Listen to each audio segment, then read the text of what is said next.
1월 30일 은총의 숲 새벽 묵상을 시작합니다. 오늘의 성경은 시편 19편 말씀입니다. 세계의 목소리. 19편은 하나님의 위대하심을 찬양하는 빼어난 시입니다. 모두 세 부분으로 나뉘어져 있습니다. 첫 부분에서는 창조주 하나님을 찬양합니다. 하나님이 지으신 것들이 하나님의 위대하심과 하나님의 영광을 선포합니다. 영광이란 그의 손으로 하신 일입니다. 아름다움은 그것을 볼 줄 아는 사람의 눈에만 보이지요. 영광도 마찬가지입니다. 모든 사람이 하늘을 보고 해와 달과 별들을 봅니다.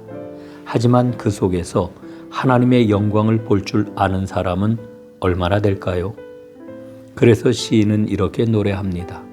언어도 없고 말씀도 없으며 들리는 소리도 없으나 그의 소리가 온 땅에 통하고 그의 말씀이 세상 끝까지 이르도다.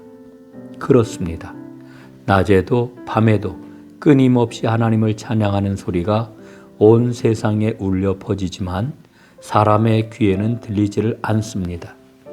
영광스러운 하나님을 찬양하는 소리는 이렇듯 제한적입니다.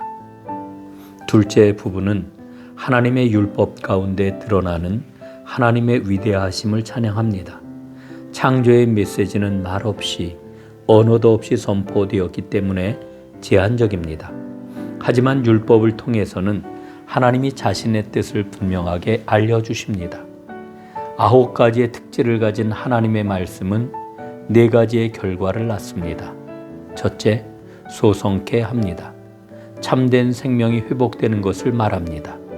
둘째, 바른 길을 알려줍니다. 말씀은 단순하여 바른 길잡이가 된다는 것입니다.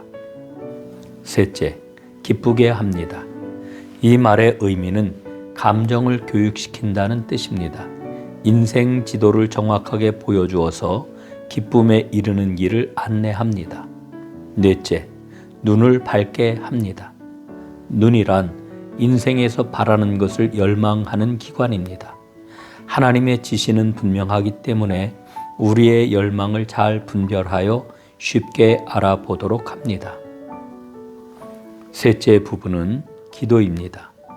기도자는 숨은 허물을 벗어나게 해달라고 기도합니다. 자기도 모르게 잘못을 저지를까 걱정하는 것인데 이런 잘못은 인간이 최선을 다하여도 벗어날 수 없는 것입니다. 13절에 주의 종에게 고의로 죄를 짓게 말게 하사 그 죄가 나를 주장하지 못하게 하소서라고 하는 말은 주의 종을 교만한 자들에게서 지키셔서 저희가 나를 주장하지 못하게 하소서 하는 말로 번역할 수 있습니다. 하나님의 계명을 얕잡아 보는 자들의 잘못된 영향을 받아 유혹에 빠지지 않게 해달라는 기도를 드리는 겁니다. 기도자는 자신을 주의 종이라고 칭합니다. 하나님께 굴복하고 순종하는 태도는 물론이고 하나님을 향한 내적인 신뢰가 담겨 있는 고백입니다. 이런 순종의 삶이 어떻게 계속 유지될 수 있을까요? 오직 반석이시며 구속자이신 여호와께 은혜 안에서 간절히 호소하는 기도가 끊어지지 않을 때 가능합니다.